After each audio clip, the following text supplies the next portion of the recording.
Madden 23 has had its fair share of problems this year, but with this new update that's coming, it might potentially be the one to save the game for the rest of the year, and if it fails at that, it's going to be a really long wait until Madden 24. Now, there's a bunch of stuff that is due to get updated with this game in the next week to 10 days as we enter into February, so let's cover them in this video. Now, if you don't want to miss out on that video and all of the updates for Madden 23 or all of the Madden 24 info that's going to start dropping and leaking soon, make sure to subscribe and turn the bell icon on so you never miss any of those important videos. So of course we got to start with gameplay. Now I do think overall, as I've said in many of my videos, this is the best gameplay year we've had in a while, even though there are some aspects of it that are still annoying and certain things that are still broken. That's kind of just the nature of sports games, but it's definitely been better in the gameplay department than it has in the franchise and ultimate team department, where there's been tons of bugs and glitches all year. Now, something I've talked about in a lot of videos this year is game balancing. That's one of the things that they really attempt to do with a lot of these updates, especially the last few updates of the year, because we got maybe 2-3 more updates max for this game until they go completely all in on Madden 24 and stop updating Madden 23. Now, most years recently, we've had an update as late as April, but some years the last update's in March, which means we have 2 or 3 more updates max, and they really need to nail this stuff right, or it's going to be a long wait until Madden 24. Those last couple of updates of the year are very important because they try to get in all the extra stuff that they can. They try to balance the game and fix all of the remaining glitches or issues with the game so that the people that are going to be playing until the summer have a good game to play or a decent game to play. So this is the time of the year where we typically do get a big update that does shift the game a little bit. Some years they successfully kind of save the game and balance everything out, and in other years it just gets worse. So it's really a toss-up as to what's going to happen. But in terms of gameplay, they're going to be looking to further balance the game. There are some things that have really remained unbalanced all year, and they started tweaking with some of these things in the last update or two, but we're still seeing a lot of the same things that we saw at the beginning of the year, and we're starting to even see some new things start to pop up. Man defense has been meta all year, but it has gotten a little bit worse as of recently, but it's still definitely the preferred go-to, specifically the cover zero blitzing. That has been good all year. Cover zero blitzing is still the meta.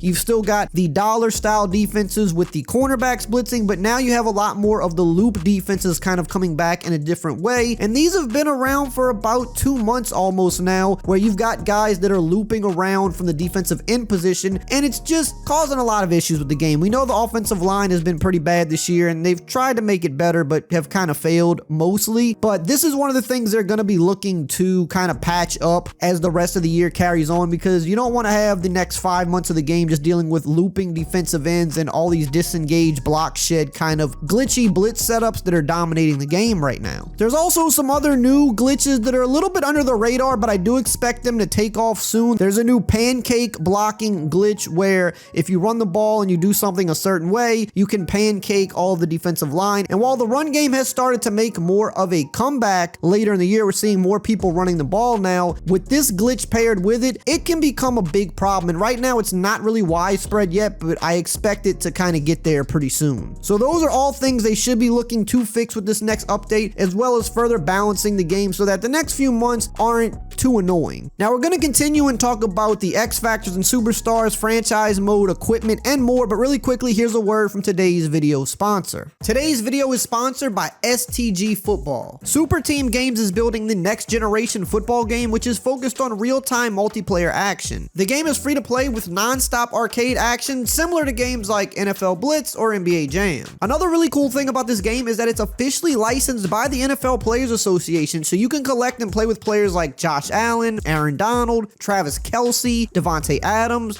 Jonathan Taylor, and TJ Watt. Build your dream team by collecting professional football players at each key position. Another cool thing is the multiplayer game supports up to 4x4 action. Each team has 7 players, but 3 of the players are linemen who are controlled by the AI. The game also supports voice chat for each team, so teamwork and strategy are critical to each team's success. Another really cool thing about this game is it's super simple to learn to play. It's easy to pick up and play, but there is room to grow within the game. There's a lot to master using the game's energy and super move mechanics. It's a ton of fun, and it's currently available on the Epic Games Store for PC, so you should definitely give it a try. So let's talk about X Factor and Superstar players. This is about the time of year where we see the second and what will likely be the final X Factor and Superstar update of the year, as the NFL season is winding down. We got the first update a few months ago, but there's still a ton of players that honestly need to go up and a ton of players that need to be demoted to kind of make the X Factor and Superstar player list make sense. This is for the regular rosters. This doesn't go for franchise mode where players have different dev traits. This is just the regular rosters for the game that you use and play now or online head-to-head. First, we've got Jalen Hurts. He did get bumped up to a Superstar player with the last update, but he's continued to play well. He's in the MVP conversation. He might win it or at worst be the runner-up, and he's pretty much the definition of an X Factor player. When you factor in his running with his passing, I mean, he is what you would consider an X Factor player in this league. He's a good passer, good yardage, really good touchdown to interception ratio, but then he adds like 800 rushing yards and I think 13 rushing touchdowns on top of it. He should definitely get bumped up to an X Factor. Another guy that should definitely be getting bumped up is Josh Jacobs, who for some reason didn't even get bumped up to Superstar with the last update, which makes no sense, but he led the NFL in rushing. He really should jump all the way up to an X Factor player. Then you've got Jamar Chase, who should have went up to X Factor with the last update, but he was currently injured, and I really think that's what held him back. But since returning, he's been just as dominant as ever. He's been good in the playoffs so far. He definitely should be jumping up to the X Factor with this next update. Another guy to consider is CeeDee Lamb. I don't know that they'll do it, but honestly, if you look at his first 3 years in the league, he's been one of the better receivers, and this was his best year by far. He's had a better year than quite a few other guys who are X Factor players. Guys like Deebo Samuel, DK Metcalf, Terry McLaurin, Mike Evans. CeeDee Lamb had a better year than all of those guys. He might have a chance to get bumped up as well. And then you got another couple of guys who aren't even Superstar players, so they probably won't jump up this far, but they should. And that's Dexter Lawrence and Quentin Williams. They had huge breakout years this year. They are two of the best interior defensive linemen in the league. They'll at least jump up to Superstar for sure, but they really should jump up to X Factor. That's how good they've been. They should have jumped up to Superstar at least with the last update, but for some reason they didn't. Now, for all these guys to bump up, that means some guys have to be demoted from X Factor, and there's definitely a few names to throw out there. Tre'Davious White, mainly because he really has been hurt all year. He could get demoted. Jonathan Taylor had quite a bit of a slump this year. Definitely missed some games to injury. He could potentially get demoted. Chandler Jones should definitely be demoted from X Factor. Deebo Samuel had a really bad year. Last year was his huge breakout year. This year, I mean, just not even close. So I think there's a chance he could get demoted as well. Darius Leonard, another guy that was injured most of the year, and because of that, there's a decent chance he could get demoted. Then you've got a few quarterbacks. You've got Aaron Rodgers, Tom Brady. They've been declining in the ratings all year, especially the second half of the year. I don't know that they'll get demoted just based off name recognition alone. They're still big name players in the league, and they didn't have awful years. Like Tom Brady actually statistically didn't have a crazy bad year.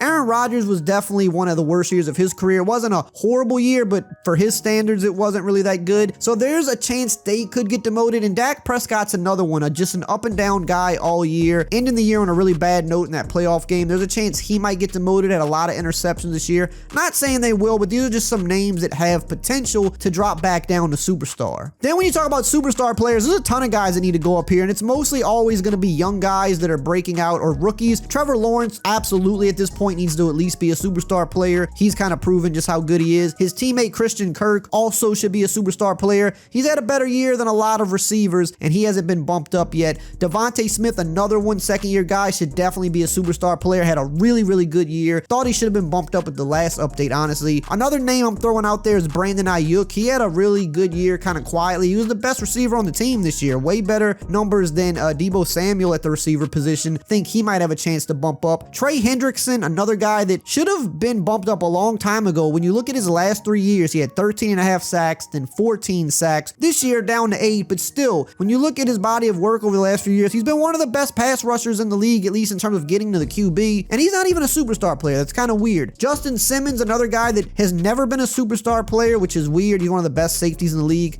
He should bump up. And then you've got a ton of rookies who have just balled out this year. First off, Garrett Wilson and Chris Olave, both 1,000-yard receivers, and EA has shown that if you're going to get 1,000 yards receiving, you're going to at least be a Superstar player. That's been pretty consistent, so they have a chance to bump up. Kenneth Walker also had a terrific rookie year. He should bump up to Superstar. Might win Offensive Rookie of the Year, might be Garrett Wilson, but I think those two are going to be close. And then we've got a few defensive rookies. Look, Sauce Gardner is like a lock. He's going to move up. I'm surprised he didn't move up with the last update. And then you've got Tariq Woolen and Aiden Hutchinson, two other guys who have been really, really good this year. They should also bump up to Superstar with this next update. Now, in terms of franchise mode, I think it is officially actually kind of working pretty well right now. Let me know if it's not for you, but I think they have actually fixed the problems and it seems to be working smooth. But the issue here is a lot of people lost their leagues in the process. So if you're one of the ones that did recover your league, it should be good. If you started a new league, it should be good as well. I don't think they're going to touch franchise mode at all for the rest of the year. I don't even think they want to risk anything with this mode, and hopefully this stays running smooth until the next game comes out. But they did recently email the people that had their leagues corrupted, and they said that everybody whose league was corrupted is going to get guaranteed access to the beta for Madden 24 to try the game out early. They're also going to get Madden 24 for 50% off, which is decent. I think they should have just did it free because a lot of people, you know, they spent their money on the game and they had a bad experience, but they're going to at least get it 50% off. And they also said for 24, they're reinvesting supposedly in the infrastructure of the game to try to clean up the legacy issues and also make the servers better. So I have a whole video I did on that I will link at the end of this video, but that's kind of what we know about franchise mode going forward. In terms of equipment, there should be some new equipment because they've done this with pretty much every update this year. That's the one good thing they've done. They've been small equipment updates, but there's been some new gloves, helmets, face masks, or cleats with every update. And there's definitely some new helmets that people have been waiting for, so that could be coming with this update as well. And player likeness is another one of those things that we've seen pretty much in every update. Some of them have been smaller than others, but they've been consistently putting more face scans in the game. There's definitely still some younger players and even some superstar players for some reason that don't have their face scans in the game. So we're going to see probably another batch of that with this update as well, but which players exactly, that we don't know. We could also see some playbook updates. At the end of the year, they typically do add some new stuff to playbooks. One of the things they try to do, as I said earlier, is with these last couple updates, they want to kind of set things up so that the final months of the game are kind of in a decent spot moving forward, because there's not going to be any updates for the last few months that the game is in its cycle. So they want to balance the gameplay. They want to update and refresh things like superstars and X factors, put new equipment in the game, put new player likeness in,